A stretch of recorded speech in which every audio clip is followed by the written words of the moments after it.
Coming up on this episode of DL Weekly, new lunch items in California Adventure, a VIP Oogie Boogie Bash experience is available. A new green milk variety in Galaxy's Edge. We talked to filmmaker Matthew Serrano about a forgotten Disneyland Rock Band and more. DL Weekly starts now. Hello, everyone. Welcome aboard the DL Weekly podcast. Please lower your head and watch your step while boarding. If this is your first time listening, we hope you'll check out our website at DLWeekly.net. If you have more time to spend, becoming an official weekly tier at DLWeekly.net/support is an especially good value. Thanks for traveling with us today, and we hope you have a happy and memorable listen to this week's episode.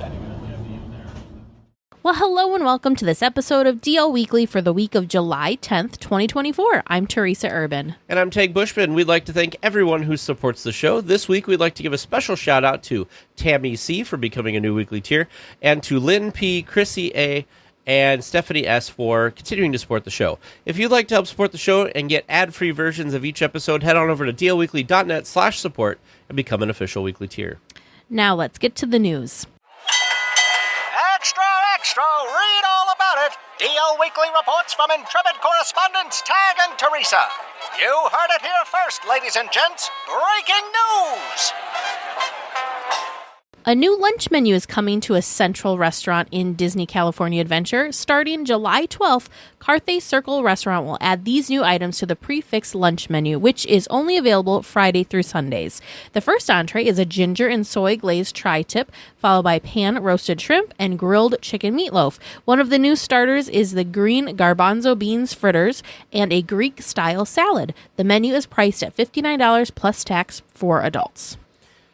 The pan-roasted shrimp and the ginger and soy glazed tri-tip both look really good. I thought you were going to go for the tri-tip. That's the one that, made me just...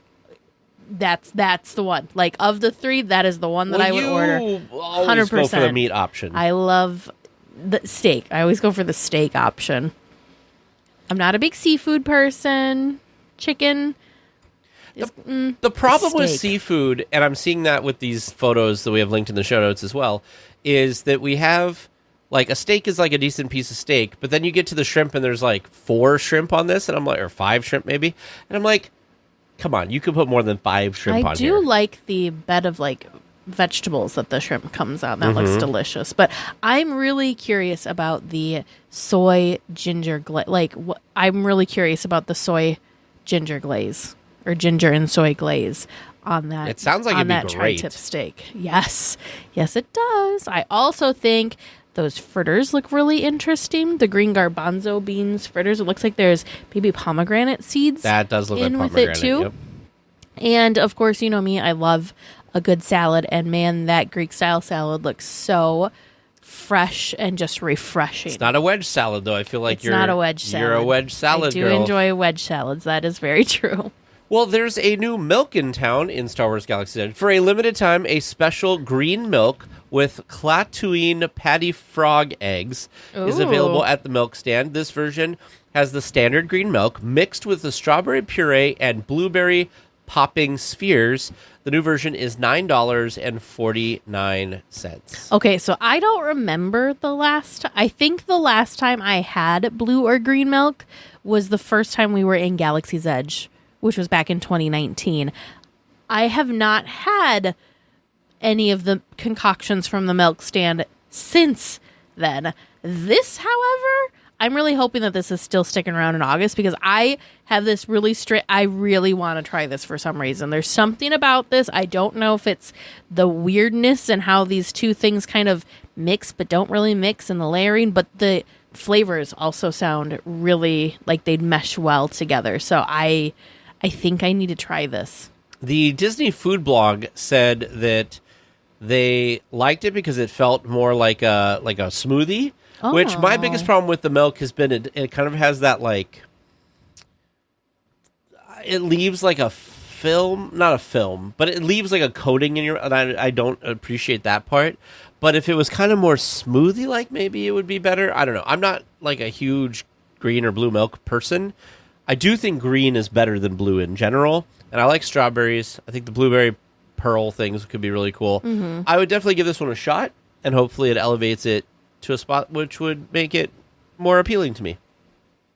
Well, if you didn't get Oogie Boogie Bash tickets, but you still want to attend this year, no matter the cost, well, you're in luck. An Oogie Boogie Bash VIP tour might just be the answer. The VIP tour is an 8-hour tour for up to 8 guests and includes admission to the bash with an early entry at 2:30 p.m., a $30 food and beverage credit per guest, and priority access to Villains Grove as well as other attractions, exclusive VIP character meet and greets, and a VIP parade viewing.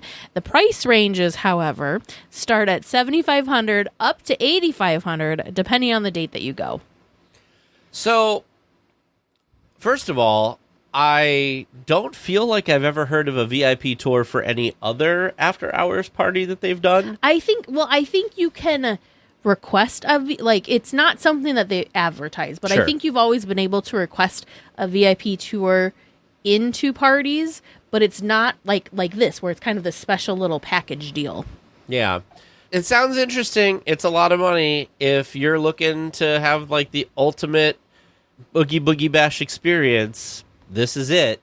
I did find it amusing that MiceChat reported in their article that the tickets took a while to sell out, but it finally did sell out, and they got all types of questions about how to buy tickets afterwards. It's like, well, you had time. Yeah, you should have bought the tickets already. I do also want to say, because there's also more fun goodies that come along with this, there is the VIP viewing for the Frightfully Fun Parade does have sweet treats, so I'm wondering if it's kind of like a little dessert package type parade dessert package type thing. But there's also an exclusive VIP tour Oogie Boogie Bash pin, a jack-o'-lantern candy holder so you can carry all your goodies around, as well as valet parking. I need to know what this VIP Oogie Boogie Bash pin looks like.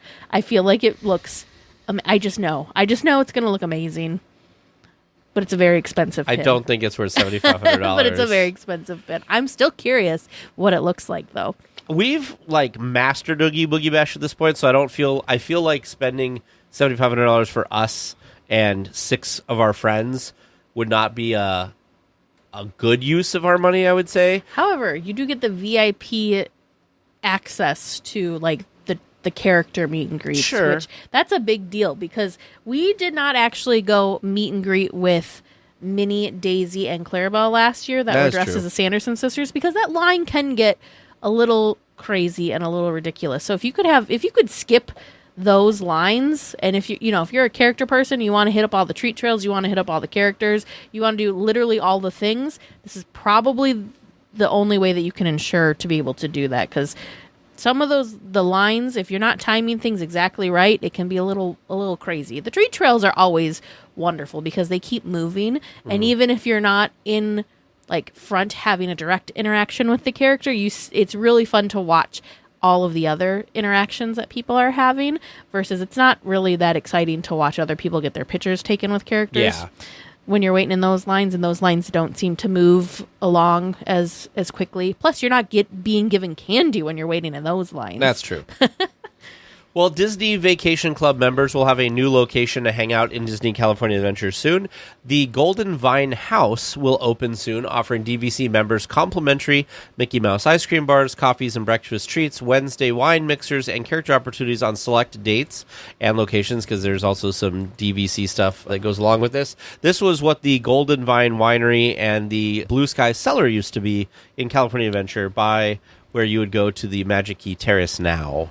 Yeah, so all of these special items are part of DVC's, quote, Welcome Home Weeks. So if you are a DVC member, be sure to go check out the special events page to get more information on when these things are happening and where these things are happening. But because this venue was included in the Welcome Home Weeks lists of events, that's kind of the hint that this is coming soon. It's just around the corner that this is going to finally be up and operational for DVC guests to enjoy.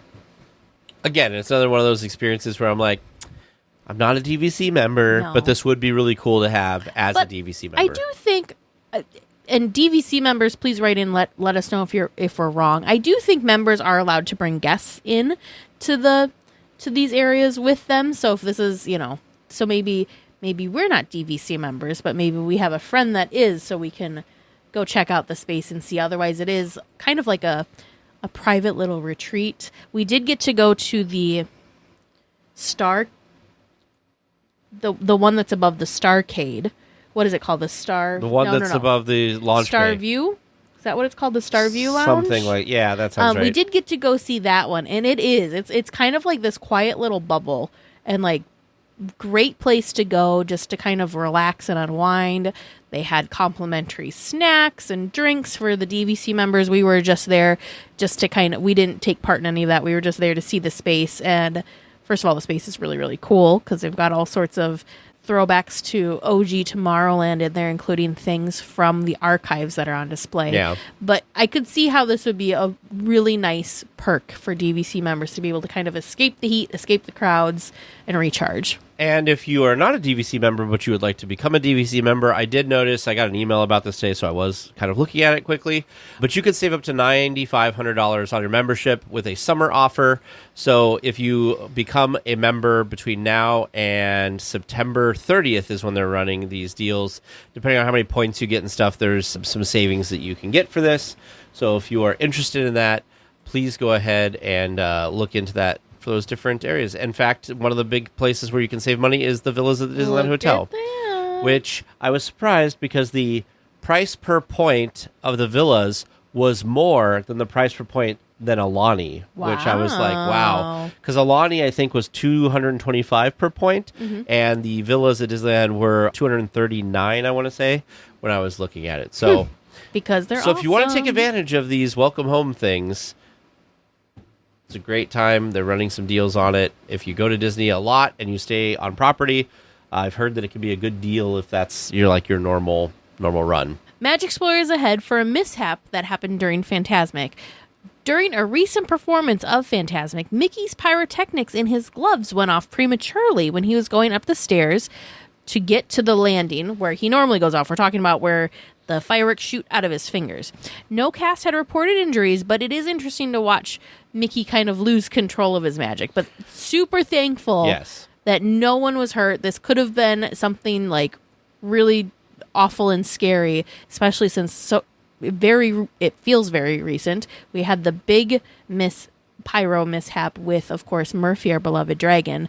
But yeah, poor Mickey. That does look like, in watching, the cast member did a really good job, or Mickey did a really good job in the situation. As soon as Mickey noticed that the pyro was going off when it shouldn't have been going off, he immediately raised his hands and kind of kept them out and out of the way. So nothing, so I think the reaction on there was really, really good. Yes. It's just kind of interesting because, anybody who's done any performing anything, anywhere, the big showbiz thing is the show must go on. And I'll tell you, Mickey did a great job because that happened and went through the rest of the choreography and everything, and Bing Bang Boom did a great job. But the thing we're most excited for is that thankful for, is that nobody was harmed or anything like that.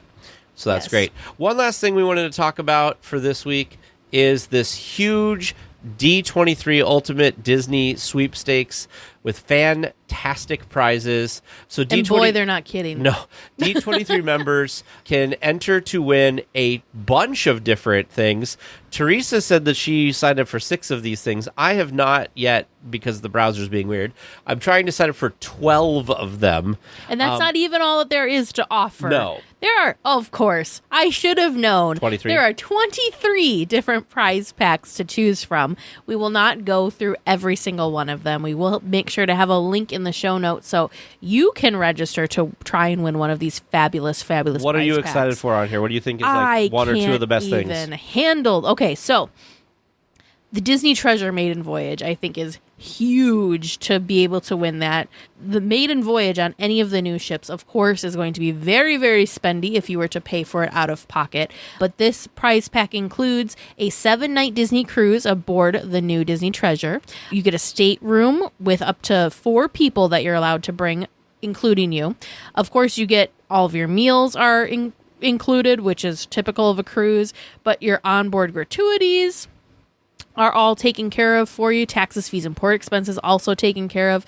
Plus, you get a night stay at the Walt Disney World Resort before you embark on your cruise, as well as 4 round-trip coach airfares. But this is the boat that has the Haunted Mansion bar. So among You're like, among for that other reason alone. amazing things that this new ship has to offer. But that one is stupidly exciting to me. There's just some wildly cool things. Like, make sure if you're looking at this that you open each of what these prize packs are, because a sneaky one, Tag actually just put it up, but a sneaky one that I noticed, it said the prize pack just says Oogie Boogie Bash, a Disney Halloween party at the Disneyland Resort. I'm like, oh, that's cool. We enjoyed Oogie Boogie Bash. So I'm assuming, oh, it's like tickets to Oogie Boogie Bash, maybe a hotel stay. Oh no, it is much, much more. It's up to 4 tickets to the Oogie Boogie Bash.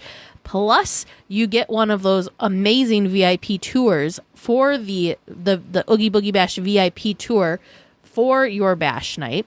You also get a separate Disneyland Resort VIP tour for a day for up to 8 hours. So you get, in essence, 2 VIP tours, hotel accommodations, up to 4 3-day Disneyland Resort park hopper tickets, a $600 Disney gift card for round-trip coach airfare, and ground transportation between the airport and the resort area. So, come on. This should be like the VIP tour package that happens to coincide with, like, Oogie Boogie Bash. Right.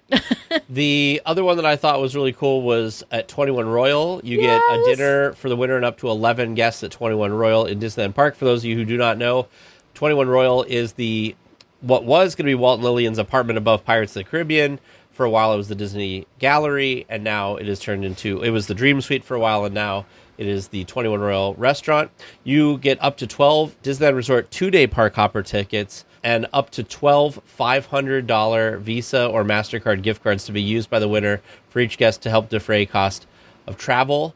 So that's like super Wildly amazing. And then the other one was the Walt Disney World Tiana's Bayou Adventure trip, which was room accommodations for a concierge level room with up to 4 persons per room for 4 nights, 4 4-day theme park tickets with Park Hopper, 1 theme park VIP tour guide for up to 8 consecutive hours for the winner and guests, a Disney gift card worth $1,000, 4 round-trip coach airfare to Orlando International, 4 tickets to the Magic Kingdom fireworks dessert parties, and round-trip ground transportation for up to 4 from the airport to the resort. So Amazing. There's a lot of great things here. There's Alani. There's some really unique experiences, like Star Wars Celebration, which is happening in Japan. Be drawn as a Pixar character. Go inside and experience the Walt Disney Animation Studios. I mean, Then there's unique ones like get a Disney Parks-inspired ice cream cooler.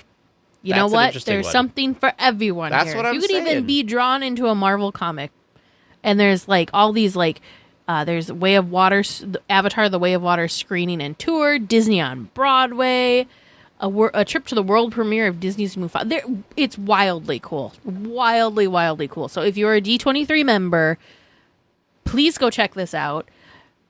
Enter for all the things because Links in our show notes. None of these things, like I would like be ecstatic to win any of these things. They are just ridiculously cool. Amazing. We have to get the snacks for Tag and Teresa and James and Vern. Oh, and Cinderella. Time for SnackChat. Well, this week for Snack Chat, we are returning to Churro Talk with Vern. Vern, what churro or churros do you have to talk about this week? We're going to talk about 2 different churros. We are going to cross the Esplanade, and we're going to Disney California Adventure. And our first one that we're going to check out, we're going to visit Mater at the Junkyard Jamboree and have, the Junkyard Jamboree churro comes from the Cozy Cone, specifically Cozy Cone number 1.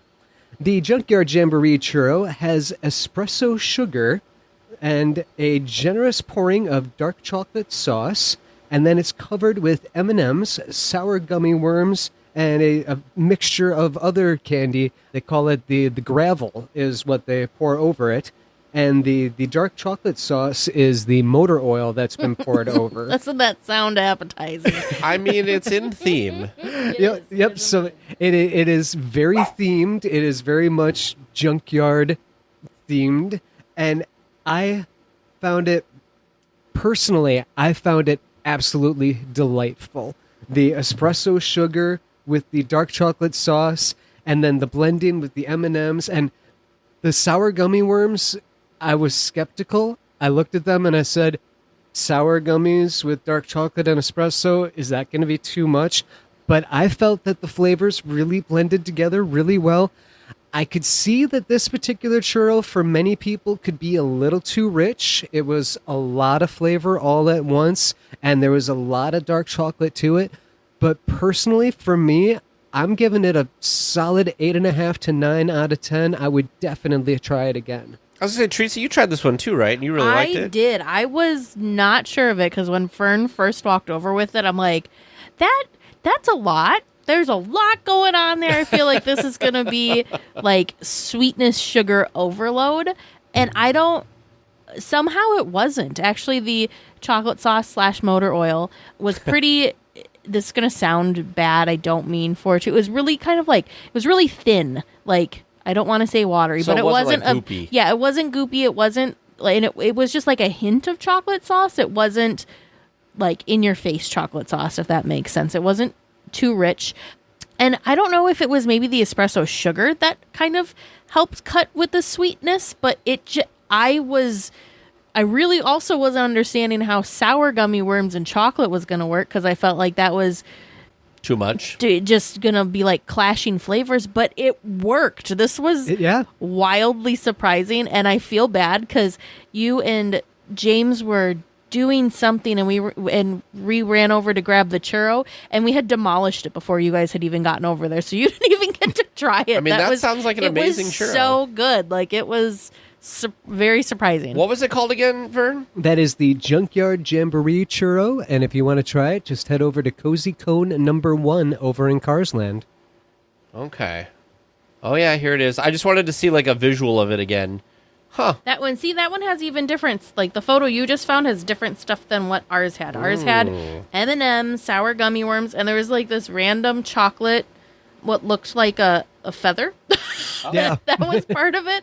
So it was just like random candies, I guess, that they scooped on. But I was very pleasantly surprised. But yeah, do you see this? Look at how much like chocolate syrup was all over. That is a lot of this chocolate thing. syrup. It does look like oil. And I was expecting like that it was like Hershey's chocolate syrup. It wasn't. It was something that was lighter than that, but it was, I was surprised. I thought I was going to have to down a gallon of water after having like 2 bites because it was going to be very, very rich, and somehow it just wasn't. That's good.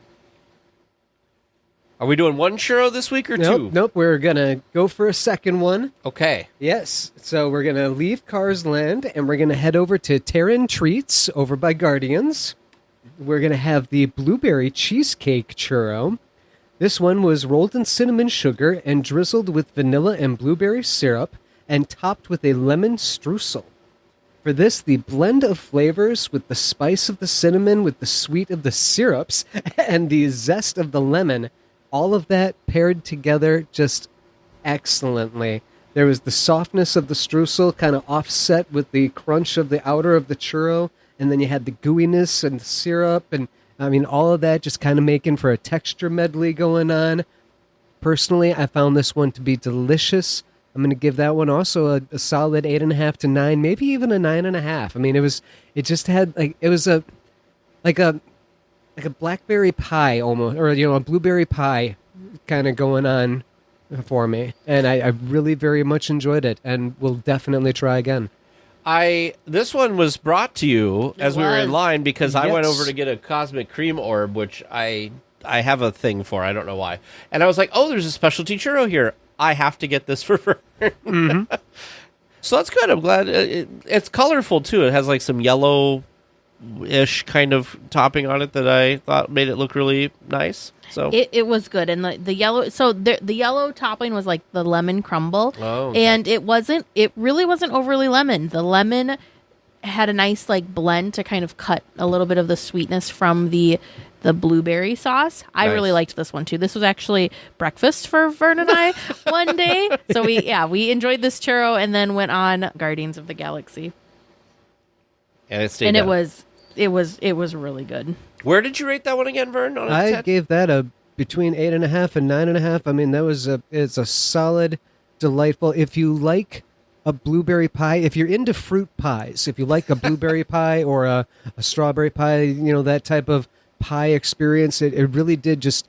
It had that nice homey feel to it. It was a solid, good, sweet awesome churro. I really enjoyed it. I mean, it's great when you have two churros on Churro Talk with Vern that were both highly rated. Yes. Oh, I mean, you got to really screw up to be a bad churro. Let's be honest. So next week, we'll come down to our final two. So stay tuned next week for those. And thank you for listening. Well, it's that time again for our friend Eric over at Concierge to catch us up on other Disney news. Hello, everyone. This is Eric Johnson with Concierge, and welcome to the D180. While Teg and Teresa cover all things Disneyland, in the D180, we take a spin around the rest of the Disney universe, and we do it in 180 seconds. Let's jump right in. We begin this week with a brief check on the Disney treasure, as Disney drops more and more detail. This week, we got a look into another themed lounge on the new ship. If you're into the vibes of a 70s jazz club, or if you're a fan of the Aristocats, you are going to love the Scat Cat Lounge. This place is inspired by the Parisian home from the classic Disney movie, from the piano covered with wet paint paw prints down to the ornate rugs on the floor. All around the room, you'll find references to the characters from this movie and the music that made it such a fun outing. For those who might not have visited this classic in a while, pop it on Disney Plus sometime before your trip. As with so many of these new spaces on the treasure, you need to be prepared to soak in all of those clever details. We also heard a bit about the new Guardians of the Galaxy dinner show. Join Groot as he plans a party for his pal Rocket. You know this show will be a blast and feature plenty of awesome tunes. On alternating nights, you can also dine during the Avengers show first featured on the Disney Wish. The maiden voyage of the Disney treasure has yet to be announced, but will likely happen this December 2024. So many big details are already in place. The Aquamouse tubes are mostly completed, as are most of the major features on the top deck. I'm willing to bet this ship will be ready in no time. Last time I mentioned National Geographic Expeditions, promising a little bit more info. How about a quick glance at a 9-day tour of Morocco? From your trips beginning in Casablanca to its closing moments in Marrakesh, your family will have an incredible time filled with art, architecture, history, and cuisine. Travel through centuries-old outposts and towns. Visit mosques, museums, mountains, and the Sahara Desert. Cook with masters of Middle Eastern cuisine. Learn about this ancient region and its blend of cultures and influences from multiple continents. Through it all, you'll stay in style at hotels handpicked by local experts. Remember that your National Geographic Expedition tour price includes many meals and all transportation and living expenses. You have the freedom to explore, along with the carefully planned experiences Disney tours are known for. Ask for details. Some of the upcoming Moroccan tours are discounted down to about $1,236 per person. That is for 9 days, friends. Check it out. I hope you enjoyed our quick spin around the rest of the Disney universe. If you'd like to learn more about these Disney adventures or just have a few questions, please come on over. Visit the social media and websites of both DLWeekly and us, their official travel planners, concierge. We look forward to planning something special for you and yours. I'm Eric Johnson, and this has been your D180. Thanks, Eric. Pilots, we've detected some producer questions near Jakku. Report to your DLWeekly vessels and make the jump to hyperspace. The 7-7 Squadron will provide support during your trivia mission. Good luck, and may the Force be with you. Hello, you've found your way to Trivia Land. Welcome. We did. Yeah. We made it through a forest of churros. Oh, I mean, they were some pretty good churros that producer Vern had on this last trip, right? Not nearly enough. It was a bad one. Like, really, thinking back on all of the different churros, there was not one that I was just like, ooh, no. Yeah, I mean, I'm pretty sure on the scale of 1 to 10, if Vern ever consistently used that scale, 6 was his lowest rated churro. So far. Not to spoil any churros he hasn't talked about yet, but So far his lowest rated churro is 6. Yeah, that sounds right. But that's SnackChat. We're here in Trivia Land, where I've got 4 more trivia questions that I brought home with me from our trip. And I think are going to be some doozies. Why do you do this to us? I mean, I get creative when we're at the park, right? He's making us think. I mean, he said to me in the car ride over, he goes, it's time we got, learn stuff. And I'm like, okay. Yeah. I enjoy learning things, especially when it's about Disneyland. Our listeners also love in learning things, so some really good learn stuff. us some stuff, James. All right, let's start with learning. First question. What is the name of the area near Harbor Galley that can serve as a dry dock for both the Mark Twain and sailing ship Columbia? Well, it's not Pelican's Landing, because that's the seating area. Isn't it But it is right there. Isn't it Harper's Galley or something like that? Harper's Galley? Not Galley. Harper's Landing? I don't know, so I'm going to go with stumped. You're going to go with Harper's Landing? It's Harper's something, I think. James will let us know. I will let you know. The thing is like, I feel like I know this one, but like my brain is like not putting the right letters together, perhaps. It's such a cool area that we don't spend enough time in. Like, it is so well themed back there. It used to be kind of a hidden secret, and it was a little bit quieter. Now the secret's kind of been let out, so more people know about this kind of extended seating area back along the rivers of America there. But it's a really cool themed space. If you have time, or if you're waiting in a crazy long line to get fresh chocolate chip cookies, make sure you're paying attention, because there's a lot of details and a lot of theming back there. It really is. And that's how you find good trivia questions like this. But let's go on to our second question. Sticking close to that area, sort of. Where can I find a depiction of Mary Read in the Disneyland park? Who? Mary Read. I don't know who that is. Should I know who that is? Probably not. I don't know. I don't know who that is. This is a stumper. We're going to learn lots this week, Teg. Looking forward to it. All right. Since I'm stumping you, let's give you a fair shot. Question 3. Who hosts each game in Toy Story Midway Mania, not including the pie throwing practice at the beginning? Which characters basically lead the games? Isn't it Ham? Oh. No, or is there one for each because one? there's like the Green Army Men. Does Jesse lead one? I think Jesse leads one. Okay. Ham definitely leads one. T-Rex. Do the aliens lead it, or are they just part of it? Well, they can't talk. They So just then go, maybe- ooh. Is it then Buzz that leads the one with the aliens? I do think Woody is one of them. To give you a goal, there are 5 different games. I'm going to say Buzz. Sarge, Jesse. I think Woody is the first, Ham definitely. Is Woody the first one? Like, Well, the first one? But now I'm confused, because Ham tells us in the beginning, because he's like as you're doing like the to learn how to play the games, he's like, keep shooting because you can't run out. Yeah. But like, I don't know if like, does he come back then later? Because that's the only thing that's stuck in my head. Because I think my brain goes into panic just That's trying to true. hit things, and I'm not paying attention to That's what they're true. saying. That's true. Well, maybe let's think of the game. So we've got Sarge and like breaking the plates. Oh, wait. James, could you tell us what the games are? Yeah, I think I can do that. This might be helpful. Give me a sec, because the characters are in the name, so I'm going to sure. make sure I get these right Sure. for you. I think we can do this. I think we Because can do there's this. plates, there's balloons, there's the rockets. Rex has to be with the. I think we're going to swap Rex out for Ham. Because Rex in there has somewhere, I swear. Rex has to be the balloons, because that's prehistoric themed. That's all dinosaur Yep. themed. And Buzz has to be the rocket things, because I don't think it's the aliens. No, I don't think it's the aliens, because you're throwing stuff at them. And then there's like the Old West town. Yeah, and I don't remember if that's Woody or Jesse. There's a mine cart thing. Is that Stinky Pete? Would he be? Could be. Somebody? Could be. Is it? It's not. Oh, Bullseye doesn't talk. I was like, because there's also, but I think that's the same. Anyway, what? Would you like me to give you the games, or are you good? Give us the games. All right, so the first one you run into is an egg throwing game. Ooh. That's with the animals. The Yep. barnyard animals. Yep. I think that one's Jesse. Okay.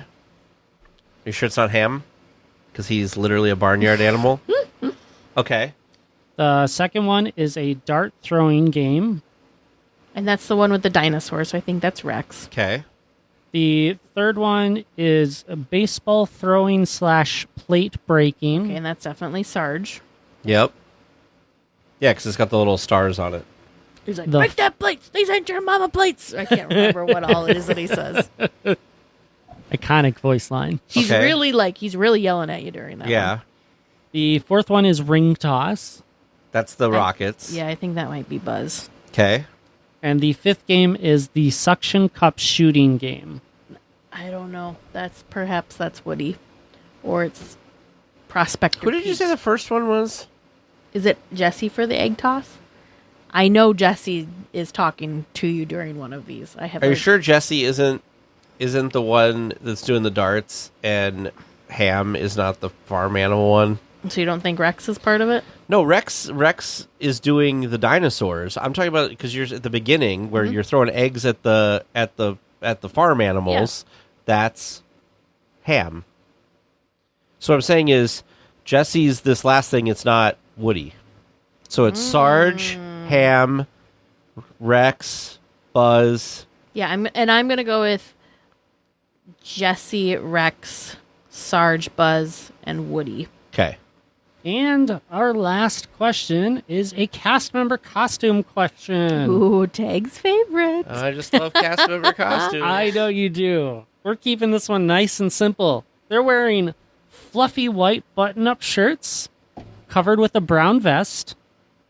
Then they have orange pants, brown shoes, typically boots or boot-like. Orange pants? Orange pants. This is easy? Yeah. Okay. I said I'm keeping it simple in my description. I shouldn't say easy question. Sure. Okay. Orange pants and what now? And they can also wear a hat if they want to. Orange pants. I can't even, I'm stuck on the orange pants. Orange pants. And a brown vest. Yep, brown vest on top of that fluffy white shirt.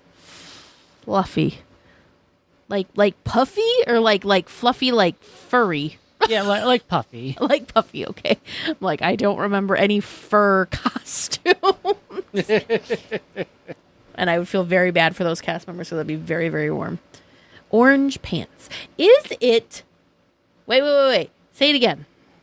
So they got those, fluffy kind of white button-up shirts covered with a brown vest, orange pants, brown boot-like shoes, and they can also wear a hat if they want to. Pirates. Yeah. Pirates' that's final the answer. Closest. But orange pants? Yeah, I think it's like a dirty orange. Oh, like a burnt orange? Mm-hmm. But see, I feel like James should say burnt orange. Bright orange. Okay. Yeah, I'll stick with pirates. Don't be looking up anything. Just have to know now. How did I do? Well, you have to wait to find out, because first, it's time for our discussion topic of the week, and then we'll come back for all the right answers that they didn't have. Most weight loss plans are one size fits all, but Noom builds personal plans that meet your needs. Noom takes into account dietary restrictions, medical issues, and other personal needs to build the plan that works for you. Noom is built for your psychology and your biology. Noom Weight uses psychology. That's why they say losing weight starts with your brain. But it also takes into account your unique biological factors, which also affect weight loss success. The program helps you understand the science behind your eating choices and why you have cravings. Everyone's journey is different, so your daily lessons are personalized to you and your goals. Noom helps you build new habits for a healthier lifestyle. To date, Noom has helped more than 5.2 million people lose weight. Noom's flexible program focuses on progress instead of perfection. Stay focused on what's important to you with Noom's psychology and biology-based approach. Sign up for your trial today at Noom.com. That's Noom.com. And check out Noom's first ever cookbook, The Noom Kitchen, for 100 healthy and delicious recipes to promote better living. Available to buy now wherever books are sold. Individual results may vary. Visit our website at Noom.com for more information.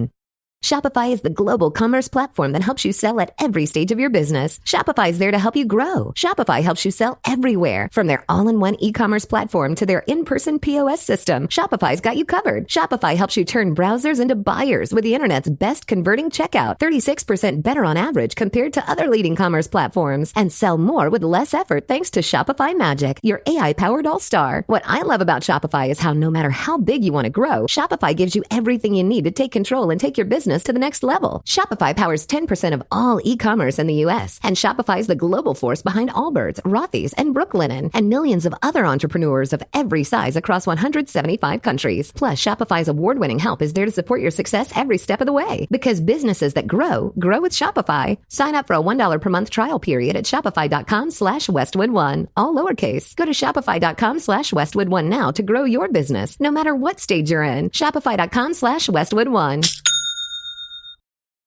Well, this week for our discussion topic, we are talking with a filmmaker and entrepreneur who covered something that I bet you a lot of our audience has never heard of before, which was the Disneyland Rock Band Helix from the early 80s, like around the time I was born kind of situation. Let's welcome Matthew Serrano to the show. Hi, Matthew. Hey, how's it going, guys? Pretty good. I'm going to just jump in and say it. I just freshly watched it today, so I'm like so ready to talk about this. I can't wait. But first, we have some questions to kind of get to know you a little bit better, Matthew. So what is your Disney story? Can you kind of tell us what got you interested in either Disney the company or Disneyland the place?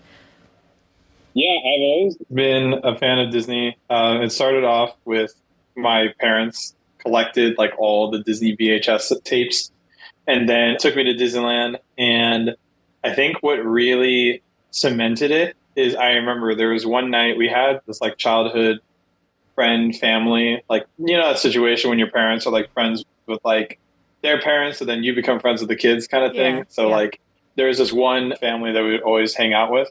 I still am in touch with the girl. Her name is Diana. Her older sister was the one that really first unlocked like being like Disney obsessed in my brain. Because I always was like, yeah, Disney is cool and Disney is fun. And then it was just like, yeah, did you know that there's a basketball court up in the top of the Matterhorn?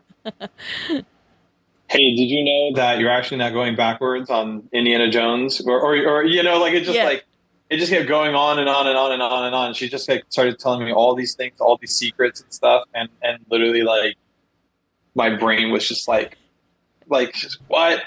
And then I think the other thing that really started to drive my Disney addiction was getting access to the internet, and then getting access to YouTube, and then realizing that people were uploading like the Space Mountain song, like the song that you hear when you go on Space Mountain. What do you mean I could just listen to it a million times over and over and over again just on my parents' computer? That's crazy.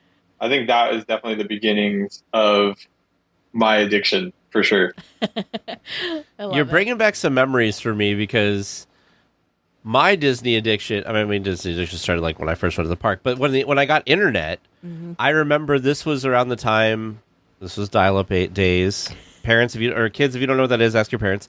And there was like websites that people during the construction of California Adventure were like, there was a viewing platform, and people would go up and take like photos and go get them developed, and then like scan them into the computer and put them online, and you'd have to wait like as they drew slowly. And I just remember thinking it was the coolest thing that they were expanding this place. I was so excited for. So your story reminded me of that. I love that. That's great. Yeah. So when you go to Disneyland on the first day of a visit, which way do you go? Do you go left towards Adventureland? Do you go through the Castle to Fantasyland, right to Tomorrowland? And the bonus we've added on this, because people have opinions, is do you have a tunnel that you prefer when you first get to the park? Do you go under the left tunnel or the right tunnel? Okay, I was going to ask if this is a tunnel question or a hub question, because if we're talking about tunnels, it's just whatever line is the shortest. Yep. That's the honest answer. It's just whatever line is shortest, and then that's the tunnel I'm going through. But in terms of, like, if I were to go right now, I haven't been in a while. If I were to go right now and I was going to do, like, full circle left, full circle right, it depends. I think that if it's early in the morning, I think I'm going left. If it's later in the evening, I'm kind of going to go right, because I just feel like whenever it's later in the evening, the craziness is all the closer you get to Fantasmic and stuff like that. Tomorrowland is nice in the evening because all the lights are on, the music. It's like one of my favorite like park music loops. And yeah, it just feels like in a weird way the quiet side of Disneyland, because while everyone's, rushing for parades and fireworks and Fantasmic, None of that is happening over in Tomorrowland. So that's my answer. Early day, starting left, late, starting right. You know, I never thought about that there is a lot going on the west side of the park in later, at night, and that's a good way to do it. Yeah. And Tomorrowland's not really fun to be in when it's the middle heat of the day with the sun just it does have some of the coolest lighting. So that's perfect to be there in the evening. Yeah. So bonus points as well. Galactic Grill now does, for the last few years they've been doing this. They do a late night menu too. Which is pretty fun, and every once in a while they'll put something good onto the late night menu. We'll have to check that out. And I feel no better way than ending your day with a monorail ride. It's true. Back to the hotel and then hitting up Trader Sam's to close out your day. So perfect. If you're staying on property, we're always on harbor somewhere. But yes, we could. But yeah. And we the last 2 times ago when we were in Tomorrowland, we went to the Galactic Grill and we're like, why don't we ever eat here? Because there was so much, it was so quick and easy to get food there. I'm like, I don't know why we don't try to eat here more. Anyway. I think the food is mostly bad. And then every once in a while they'll pull out something that you're okay, all right. That's true, yeah. What was it that I had? The last thing, I think it was a breakfast burrito that I had, was one of the last things that I had that I was like, you know what? That was pretty good.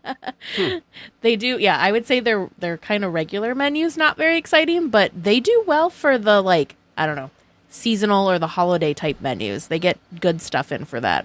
Pride Night. That's why I wanted to go eat, was Pride Night. There. Darth by Chocolate for 3 years in a row. I have not been able to get, me and my girlfriend. We've been wanting to try it because and it's always sold out, which means that is worth trying. Right. It's very popular. Well, we're gonna finish up our little getting to know you questions, and we'll kind of get into the meat of this. So, what is your favorite attraction? So, yes, this is a Disneyland specific podcast, but all attractions are equal in our opinion. So, it can be from any of the Disney parks. Oh man. Okay, I'm gonna say that Indiana Jones, I would say, is my favorite. And then if we're talking about just strictly Disneyland and the Disneyland Resort and stuff, and then if I could expand out to the Disney parks, I think I would go with Phantom Manor at Disneyland Paris. So what is it that kind of blew my mind. That kind of you know how you have those moments in your life where there's no going back, where your brain chemistry gets rewritten. I remember for filmmaking, watching Raiders of the Lost Ark and being that is the coolest. That's the coolest movie I ever seen. I want to make a movie like that. Yeah. I need to know, how do you make a movie like that? That's how I felt with Phantom Manor. I was just how can a ride have this much sauce in it? I love the Haunted Mansion. Yeah. But how did they make the Haunted Mansion better? Right. How did they do that? I don't understand. I couldn't comprehend it. And I wrote it so many times, just ran it back. Because I was I need to soak it all in because I don't know when I can come back. Right. That's the hard part with those rides across the oceans. Is there's some just ridiculously crazy, amazing rides. And you can't experience them constantly like you can the parks that are closer to home. But yeah. I saw a clip of Mystic Manor recently, and I was like, I really want to ride that attraction because that's Hong Kong's version of Haunted Mansion. Yeah. So there's so many that I've just the Beauty and the Beast attraction. Oh, yes. Watching the transformation scene, I'm I'm blown away, and it's on a YouTube screen because I haven't seen it in person. I don't know what I would do if I saw that happen in front of my eyes. But it's the Shanghai Pirates where Jack turns into a skeleton or whatever. It's the when there's all the magic effect at the very end. They do very cool trickery that I've learned recently how they do it, and it's very neat. For which one? For Mystic Manor, when it's at the very end and the magic's all coming back into the box. They do a lot of, if we're spoiling the magic, a lot of scrim. Oh. A lot of scrim to make that stuff looking like it's floating in air, and it's very well executed. It's so cool. Wow. That's so cool. Reflections on glass and scrim, two really simple solutions that make things look magical. Yeah. Mm-hmm. Mm-hmm.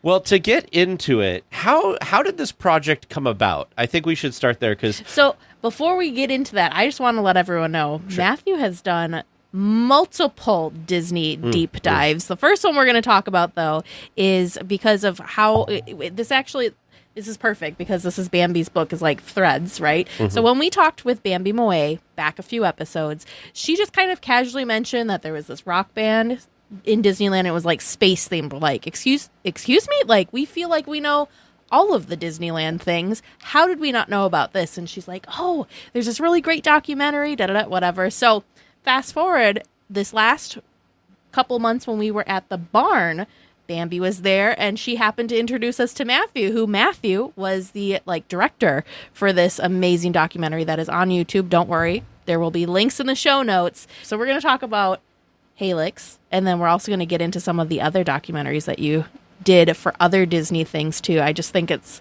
so cool. So what made you decide to jump in with Halix? Because it's this kind of niche, short thing that has all this mystery, but is so cool. So how it all came together was I got the attention of Kevin Perjurer, who runs the Fun Clan, through another Disney documentary that I made called Remain Seated, Please. That I feel like we'll probably talk about later, maybe? Yeah. Oh, yeah, definitely. Potentially? Okay, so then I'll save that for later. But yes, remember Remain Seated, Please. So I made that short doc, and it got a ton of views and a ton of attention, and everyone really, really responded super well to it. And so he was like, I got to work with this guy. So he hit me up, because I had messaged him before, but I had messaged him not really to work together, but more I was trying to figure out projects to work on, and I was working with the OC Archives, and they have tons of Disney footage that I felt like might have been of interest to him. So I let him know, hey, if there's anything you want to see, I can connect you with the archives and blah, blah, blah. So he had remembered that I'd reached out to him. So then he reached out to me and was like, let's work together. So we got on a bunch of Skype calls. We got on the first Skype call, and it was 3 hours, and we got nowhere. And then we got on the second Skype call, and we talked for 3 hours, and we were like, maybe we'll make a documentary about this one guy who was obsessed with monorails somewhere. And then we had another Skype call that was 3 hours, and we got nowhere. And then finally we had a fourth Skype call, and it lasted 20 minutes because we were just like, hey, and just going and browsing r/obscure media, and he was browsing through whatever archives he was looking through, and then all of a sudden he just started breaking out into this laughter out of nowhere, and I just thought he had lost his mind because we had spent at this point an entire day's worth of researching possible documentary topics and just getting nowhere. And then he just goes, have you ever heard of Halix? Look it up right now. And I was like, okay, and I typed it in, and what I saw on Google was this guy, Jim Magon, who used to work at Disney Animation. He had made 2 blog posts about it. And then there was 3 really bad audio recordings from when they had performed live that were available on YouTube with no joke, 300 views across all of them. And that was it. And then there was a black and white photo of the band and a photo of the poster. And that was it. There was just nothing available anywhere at all. And we read Jim Magon's blog post, and then Kevin just said, this is what you're doing. You're making a documentary about Halix, and then hung up the phone. You're like, so this thing that there's nothing about. Yeah. Find it. I pulled together my filmmaking team, and I started my research. And just one by one, we found everyone that was ever involved in the band. The one that impresses everyone the most is Mike Post and Gary Kreisel, who were some of the big producers. Gary Kreisel used to be a high-level exec at Disney. Mike Post, TV composing legend and music producer legend. Yeah, we got very lucky getting them because, again, it was just one person led to another person led to another person.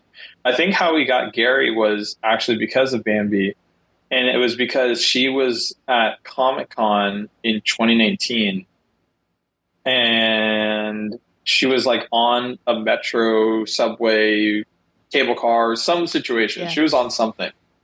And then in her car that she was in happened to be one of Gary Kreisel's assistants or former assistants. Yeah. It just perfectly so happened. And so they talked and exchanged information. She was able to send me his info, and then That's able to wild. interview literally everyone involved, which was super crazy.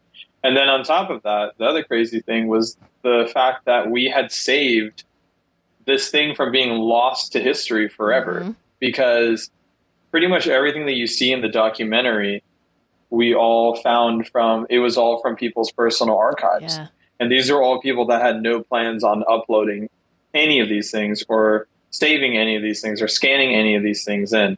So the fact that like we were able to save 400 plus photos of the band that were all taken during their live performances, we were able to track down who had one of the original posters.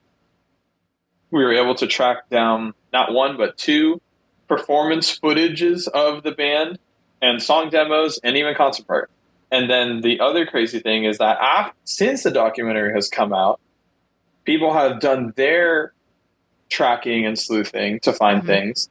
And Richard Kraft, who is a big Disney collector, big Disney agent, like he's the one that produces all of the Hollywood Bowl like live shows.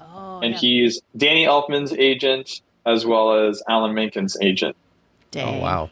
And if you guys ever heard of this, that's from Disneyland archive, museum thing. That was his collection. Wow. So he sold out that entire collection. And now in his house, because of our documentary, he added something new for the first time in a long time to his collection, because he was inspired by the documentary and being mind blown by the fact that he had never heard of Halix before. So he went out and he hunted down the original artist for the poster, and he was able to get the original print. And it's now hanging in his dining room, which is crazy. Oh, and then the other thing that people were able to track down was someone messaged me on Twitter saying that they found the commercial. There was a deleted scene from the documentary where a lot of people talked about like this commercial, which I should complete that. Now I'm thinking about it. I should complete that deleted scene and upload that to YouTube now that the commercial exists. But we had all this footage of people talking about this commercial, and we just took it out of the movie because we were like, well, we can't find the commercial footage. Someone on Twitter messaged me and was like, I found it. They found it on like one of those like Disney cast member TV channels. Oh, back in like 81, someone uploaded one of those rips. Yeah. And it was hidden inside of there, and it was the wrong year. That's the reason why. Wow. Because it was like Disneyland 1980, but this would have really been, or I think it was 82, but really this would have been 81. Wow. And they just like found it. They found the commercial, and it's in great quality. And I re-uploaded it to my YouTube channel, just isolated. But yeah, I mean, it's just so crazy, like the whole experience of like I said, saving this thing from being lost to history. One of the greatest indirect honors I've ever gotten as a filmmaker, and I won't name names. I won't isolate this person. But there's a person that so we released the documentary in 2020, and we released it on YouTube because every filmmaker we had talked to and everything that we had seen with our own eyes was just, if we submit this to film festivals, there's probably going to be a lot of liability with all the media and footage that we use that we don't own. And then also, even if we did get into any film festivals, like it's two people on a Zoom call watching it. Like at that time, I think Defunctland was about to hit or had hit 1 million subscribers. And it was like, that's the obvious choice, is to just upload it for free on there. And that's the right audience too. Yeah. And so we were like, let's do this. Let's reach out to as many media people as possible and just see how many articles we can get written up about it and how much publicity we can garner for it. Well, one journalist who had been writing for Disney for a very long time wrote me back an email where they said, and they were completely serious, they were not joking, they said, is this a hoax? Is this a mockumentary? You're like, no.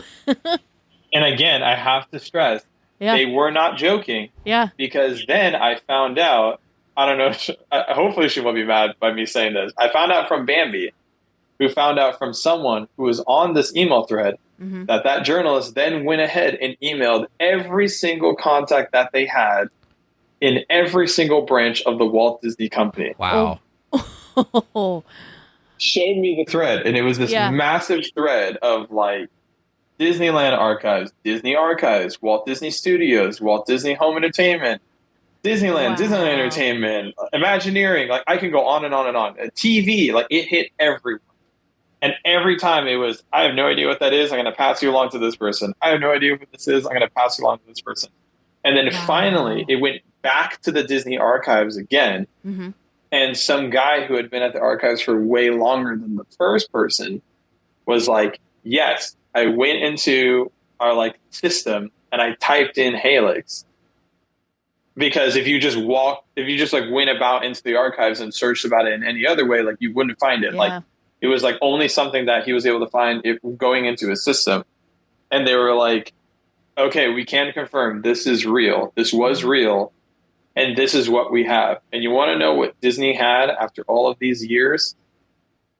That same black and white photo that I saw on Google a year and a half prior, and 2 newspaper clippings that I had not seen. Wow. So yeah, that 100% was everything that you see in the movie. Oh yeah, everything you see in the movie, we 100% like that is all us going and working for a year and a half with everyone involved in the band, everyone who came and saw the band and remembered the band and had documented the band, and we saved all of it from being lost to history. Oh my gosh, that's incredible. So for those of you, I'm sure not everyone has watched it, but I'm sure everyone probably is going to watch it now that we've piqued your interest. It's about an hour and a half, this film. So there's a ton of stuff in there. Like Matthew was saying, there's live footage of the band performing on the stage. There's really well done interviews with different band members who either, I don't think any of them actually had anything physical from their time with Helix, but they at least had like photos of themselves. And then there's all this like fan art and there's tons of stuff in here. So that's amazing that you basically unearthed that kind of like with a like guerrilla marketing effort type of thing. Like you just kind of went and like it just kind of all came out from what people had personally. You had people that were fans that remembered going to the shows. Helix was only performing in Disneyland. What was it, just the one summer? Yeah, just the one summer. Just for 3 months, about. So, again, for those of you that don't know, we should maybe back up and explain what Helix was. Well, why doesn't Matthew tell our audience what Helix was? Yeah, so basically Helix was the result of Walt Disney Records deciding that they wanted to be taken seriously in the music industry, because at that time, all that they were known for was making children's read-along records. And they decided one day they got some young people that were in charge of the company. One of them was Gary Kreisel, who said, "Hey, like let's be taken seriously." So this is predating the Hannah Montanas and the Raven Simones and the Jonas Brothers and the Ashley Tisdales of the world that we know today. The first attempt at this was with this band Helix, which Helix, when you Google it and when you see it for the first time, it's instantly going to click with you what it was that they were trying to do. Yeah. But what they were trying to do was capitalize on the success of Kiss, which was popular at the time, and the success of Star Wars, which Empire Strikes Back had just come out. And so, yeah, you can very clearly, and that was my first reaction when I first saw the band, I was so confused because I was looking at it and clearly it registered in my brain as this is a knockoff. This is very clearly a knockoff Star Wars Kiss band. Yeah. But most knockoffs, like when you think of the word knockoff, you think of lower effort or low effort, but that was not the case here. And you can clearly tell that when you look at the poster and you see the photos of the band. Yeah. You can tell they put money into it, and you can tell that there's Disney quality to it. And it's just this really fascinating thing. And you'll have to watch the documentary to know more. I can't. It's true. I don't want to spoil too much. Even talking about the costume and what does and does not exist anymore is a massive spoiler now. Yeah, totally. That's true. The thing that's so wild to me was that they put all of this money, all of this time, all of this effort. I mean, they put together this band and it only ended up being just the one season at Disneyland. With what you find online now, because this didn't exist prior to you coming out with, you kind of digging this back up and making people interested in it. But like that poster, let alone, how is that poster just advertising something for a couple of months? You know what I mean? Like, it looks like this should have been like a permanent fixture. Like, this would have been like something like a Phantasmic or whatever that's there, but maybe it's just seasonal, but it's multiple, you know, it's just kind of a staple. And man, I tell you, I feel like it's closer. I don't know if you experienced this, but I feel like this is closer to, in my mind, just with the, and maybe it's an 80s thing for me, but it gives me like Captain EO vibes. Oh, sure. And funny enough, it's in that same by spot. 4 years. Yeah. Right. But it's even and pretty much all the same people and pretty much all the same people worked on it. Because Gary Kreisel was like big into Captain EO as well. Wow. It's epic. I implore anybody listening, go watch this documentary because you need to. It's an hour and a half, and it may seem like, oh gosh, first of all, documentary, an hour and a half on YouTube. I just don't know. It will go by fast because I found it's very funny. Well, it goes by really fast because I remember I was like, how much is left of this? I feel like we're just kind of scratching the surface. And I was like, oh, it's already been an hour. Okay. Like, I don't know. It was very, very good. I don't want to spoil it for anybody, but it's very good. There's some really interesting twists and turns, let's say, to it. And just... it left me wanting more. Like, all I want to do now is I want to go to the old, like, what the stage used to look like and experience this. They need a Helix tribute band Something. at Disneyland.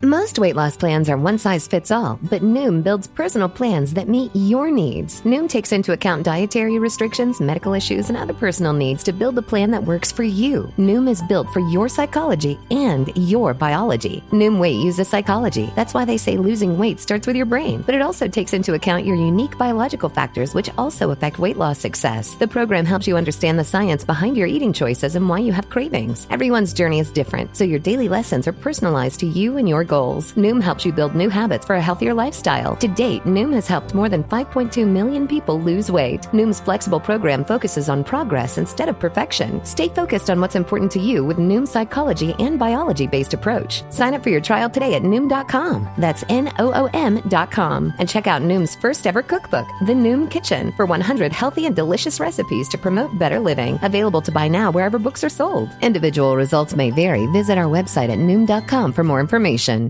Shopify is the global commerce platform that helps you sell at every stage of your business. Shopify is there to help you grow. Shopify helps you sell everywhere, from their all-in-one e-commerce platform to their in-person POS system. Shopify's got you covered. Shopify helps you turn browsers into buyers with the internet's best converting checkout, 36% better on average compared to other leading commerce platforms, and sell more with less effort thanks to Shopify Magic, your AI-powered all-star. What I love about Shopify is how no matter how big you want to grow, Shopify gives you everything you need to take control and take your business to the next level. Shopify powers 10% of all e-commerce in the U.S., and Shopify is the global force behind Allbirds, Rothy's, and Brooklinen, and millions of other entrepreneurs of every size across 175 countries. Plus, Shopify's award-winning help is there to support your success every step of the way. Because businesses that grow with Shopify. Sign up for a $1 per month trial period at shopify.com/Westwood1. All lowercase. Go to shopify.com/Westwood1 now to grow your business, no matter what stage you're in. Shopify.com/Westwood1.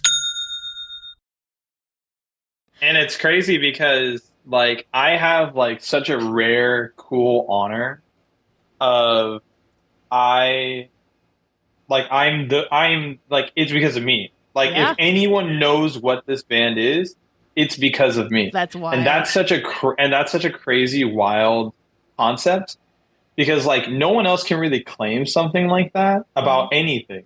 Mm-hmm. You know what I mean? Yeah. Like if someone tries to gatekeep, like there's like people that gatekeep things, right? They gatekeep fandoms and stuff. And like, it's just so weird and silly and immature because people can come across things. No one knew that this band existed except for the people that worked on it and anyone who was alive that saw it that summer. Right. It's just that crazy. Happened to go to the Tomorrowland Theater and sit down and watch it and then remember 40 years later. Mm-hmm. So it's so crazy that since the documentary has come out, like I'll go to Disneyland and I'll see someone wearing a Helix shirt. And sometimes I'll go, nice shirt. And they'll go, oh, thanks, man. And I'll just walk by and not say anything. And just know in the back of my head, like, you are wearing that shirt because of me, which is so crazy. And it's so funny because, oh, my God, sometimes my girlfriend or my friends will, like, embarrass me. Because I'll never try to, like, actually, like, be like, I made that, you know. But sometimes I'll be with someone who will out me. Yeah. And then the person's reaction every time is just like, wait, that's crazy, which is super cool. But yeah, I don't want this to be the end for Helix. I hope that it manifests in some way. What's really also cool is that a lot of people within Disney right now know about the band's existence. And in fact, a really crazy moment that I had, I think it was Star Wars Celebration 22. I think that's when they hosted it in Anaheim. Yeah. The last time that they hosted it in Anaheim, they had a panel where they talked about the history of Star Wars in the Disney parks. Yeah. And at that panel, Scott Trowbridge, who was at the time the head of Disneyland Imagineering, was like, before I kick off this panel, has anyone ever heard of Helix? I just found out that this exists. And I remember that day I was doing an interview. I was editing with someone. I think I was editing for Stolen Kingdom, which we're going to be talking about in a sec. I think I was editing and I was on a meeting with them. I swear it was with them. And then I was just like my phone just would not stop vibrating. I was like, I think I have to go. And I was just getting tagged a million times on Twitter of just people being like, oh my God, like this is crazy, this is crazy, this is crazy. And I had two friends that were at the panel that were just like screaming. There was like high school friends of mine that like when he said Helix, they were just like screaming their heads off. And if you like listen carefully on the stream, you can hear them. But I did email him. I know someone who used to be his assistant, and so I got his email and I emailed Scott Trowbridge to be like one, I was asking like, how did this come across your table? Yeah. And then two, if you ever need a consultant, because I've heard rumors you guys are redoing Tomorrowland at Disneyland. Right. Let me know. And it was crazy because he told me that he didn't even know that there was a documentary that existed. Apparently what happened was someone came to him to make this a full story. Someone came up to him at the convention wearing a Helix shirt. Wow. And That's he awesome. went, what's that? And then the person told him what it was, but didn't tell them about the documentary. Right. It was this cool band that was only for summer. Yeah. Now, I want to mention this because I want our audience to understand the monumental effort that you must have gone through for this. Think back. This is 1981. The fact that you have any video footage from this. Yes. And good quality video footage. Because at this time, nobody had... No. There was no cell phones. There was not a camera in everyone's pocket. So the fact that, like, any footage of this still exists that you were able to find anywhere when it was still unknown when you guys were doing the documentary is amazing. And the fact that like there was these people like you say in the documentary that like were these groupies that were kind of like there every night or whatever. I don't know. It's insane to me. And I hope that the next time Disney does like one of the After Dark nights, and they do like an 80s night, they should have Helix, because that would be, I think people would go nuts. Yeah. I hope so. Because I have a feeling that part of the reason why they brought back Videopolis for the last time that they did an 80s night, I feel like was because of kind of Defunctland. And I don't know if Helix is necessarily at the views yet and at the reach yet for something like that to happen. But yeah, I'm hoping. I hope that something happens. I think it'd be so cool. And by the way, touch on that footage real quick. What's even crazier, what blows people's minds when I tell them this, is that footage was shot by the drummer's at the time, like 8-year-old little brother. Oh, what? It blows my mind every time that I think about that, because he got coverage.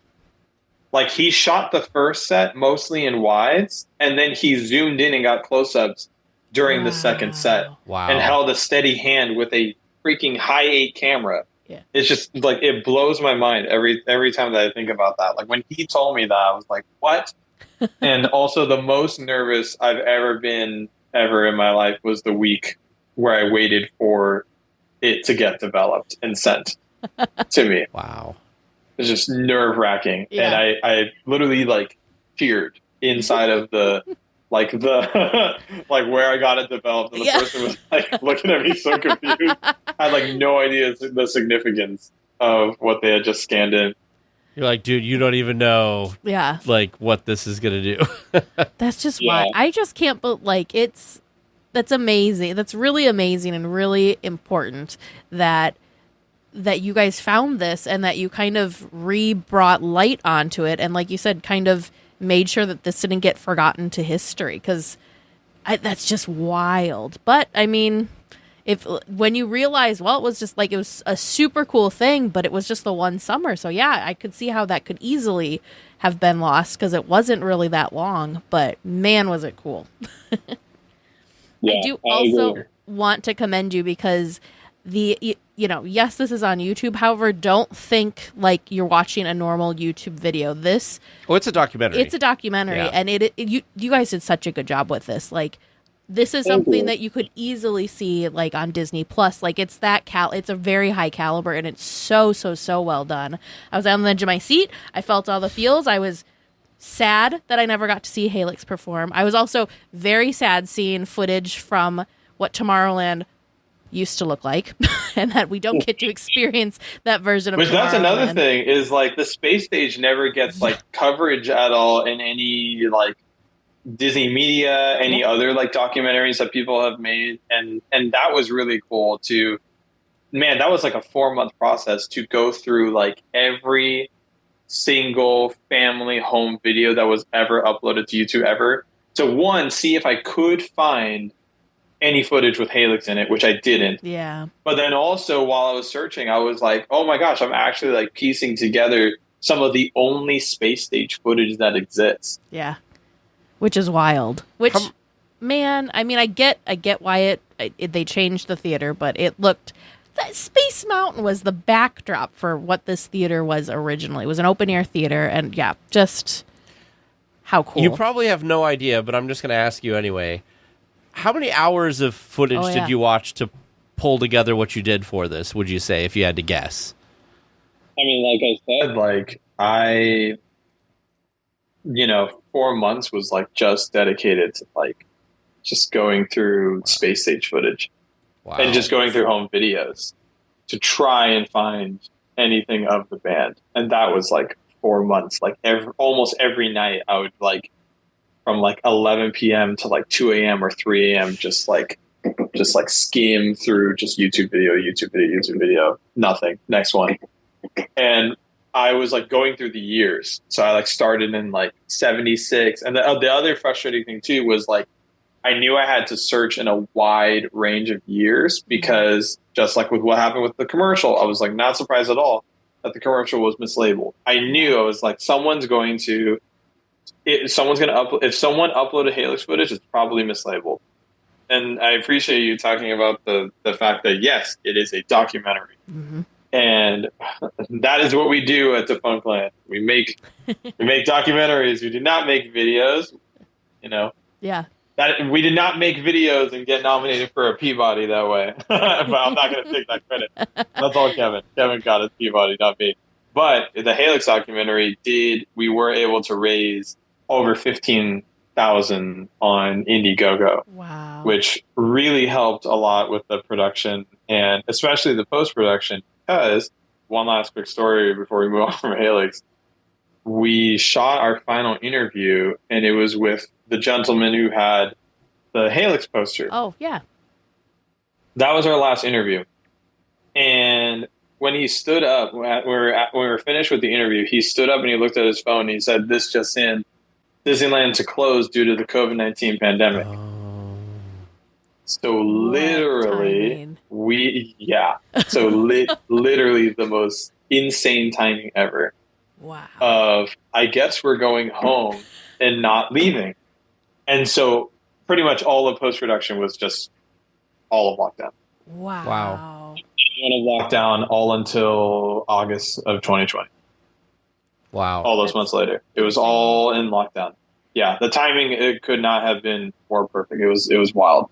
Wow. So one final question. So you went from doing a search of Helix on Google to finding 3 things, a photo and 2 blog posts, to then creating this 1.5 hour long documentary. How long did it take for you to be able to accomplish that? Because you went from nothing to like the entire history, which is just absolutely insane and incredible. It was almost exactly a year and a half. Wow. It was a little over a year and a half because I started in January of 2019, and then we put it out August 2020. Wow, that's amazing. A year and like 7.5 months, something like that. Wow. Wild. Yeah, of just like nonstop work with a tiny budget, with a tiny team. I want to give a shout out too to Defunctland in general, because I'm looking at their page right now. 160 videos. I will say I have watched quite a bit of Defunctland videos in my time on YouTube, because they, like, a lot of the stuff on there is documentary quality. Probably spent hours and hours finding footage of various things that's on there. I do remember, I'm pretty sure it was Defunctland did a really great, you could tell me if I'm wrong, probably, on Fast Pass. There was like a whole thing about Fast Pass. That's like the most, that's like the most popular, most famous thing from Kevin. Is the Fast Pass documentary. We talked about this on the podcast at length when this came out, and we pushed people to it because it was like definitely an interesting history of things and how things all worked out. And so if you watched that, if you're listening to this and you watch that, you will really love this documentary. So definitely check it out. If you enjoy any of the documentaries on Disney Plus, you will enjoy this. If you like Disney history. Such an amazing deep dive of what would have been forgotten history.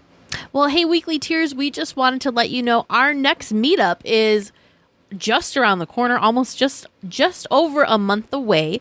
For D23 weekend, we will be hanging out on Sunday, August 11th from 7 p.m. to close over at the Lazy Dog Restaurant. The Lazy Dog Restaurant is within walking distance from the Honda Center. There's also free parking for those of you that are driving over, but Lazy Dog Restaurant is located on West Catella Avenue in Orange, California. It is free to attend. There will be food and drink available through the restaurant if you choose to purchase those things. I was looking at the menu. They have an amazing array of like all these fun mocktails plus all sorts of like yummy delicious food. I'm already getting excited about what to order when we're there. I'm choosing my different things.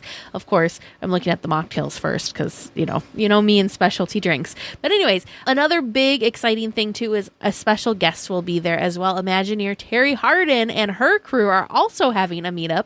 We're kind of having a dual meetup at the same time at the same place. Shout out to Weekly Tier Stephanie F. for organizing this all. But yeah, so Imagineer Terry Hardin will also be there hanging out that evening. Again, this is going to be 7 p.m. on Sunday, August 11th, over at the Lazy Dog Restaurant in Orange, California. Hope to see you all there. Woo! Welcome back to Trivia Land, Chef. My name Raymond, and I hope them answers are bigger and better than this here back porch I got attached to me. Don't you know Evangeline and I wish y'all the best of luck. Hello, welcome back. You're back in Trivia Land. It's amazing. Amazing. I don't know. I feel like when we were here a little bit earlier in the episode, we didn't do as well as we could have. I mean, that just makes the attraction that much more interesting, right? Sure.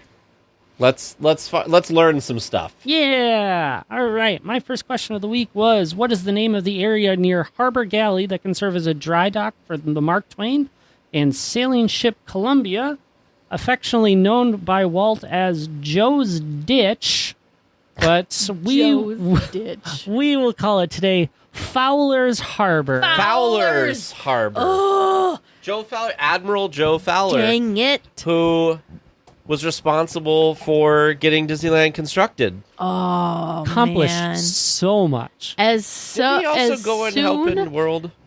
As soon as you said the Fowler's Landing, it's like, yes! Yeah. Dang it. I didn't even remember that I knew that. Dang it. It was in my head somewhere, but I was not close enough for this one. I was stuck on Pelican's Landing. Yeah, that's where you screwed us up, because you got us thinking landing.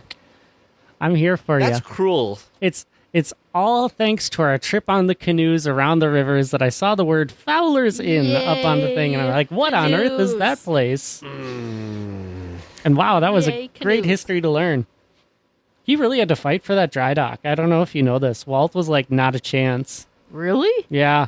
Because where else were they going to fix things? Yeah. He just wanted to put like a pile of dirt that they could go up on or something. Wow. Dang. Okay. I I didn't read close enough, but I just remember like there was a battle. I mean, I'm glad he won. You got to leave it to the admiral to win the battle. Not having it. That's wild. Yeah. All right, my second question, which I tried to give you a hint of the area that you could find the depiction of Mary Read in the park. I'm sure it's back in Fowler's Landing. No. Fowler's, what was it? Fowler's Harbor. Yeah, You got me stuck on Landing. I told you. And then I didn't think Harbor was right because it's Harbor Galley. So I'm like, no. Sneaky. You needed to jump over towards Lafitte's Landing. She is one of the people drawn in the murals in the queue for pirates. She is pictured next to where you go up the waterfall, and she shares that with another character. Yes. Huh, okay. I have no idea if all of those characters have like history or story behind it either. I just find them really fascinating that some of them are like Captain Barbossa, and then some of them are Mary Read. Well, because some of them I think were there like originally, and then they added some, yeah. They've either added or swapped some out when the Pirates films came out, because obviously Captain Jack Sparrow wasn't there originally either. Right. Yep. And it's Anne Bonny and Mary Read. That's it. Yep. All right. Third question. Who hosts each game in Toy Story Midway Mania, not including the pie throw practice? And here's the tip that would have helped you. Some of them have co-hosts. Oh. So if we get one of the two hosts, do we still get the point? Yeah, I'll give you like half points. Okay. So our first game, called Ham and Eggs, Told is you. hosted by Ham and Buttercup. Oh. Which one's Buttercup? It's the little unicorn.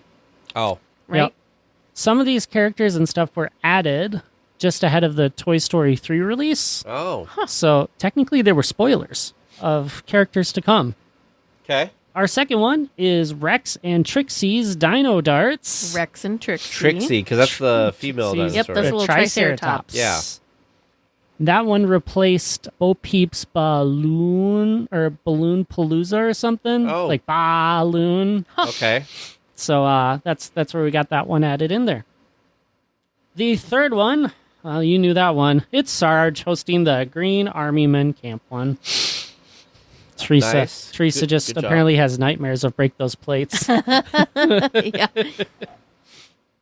The fourth game is Buzz Lightyear's Flying Tossers. There you go. You can guess that's Buzz Lightyear. You know what? I think Jesse's the last one. And the last game is Woody's Rootin' Tootin' Shootin' Gallery.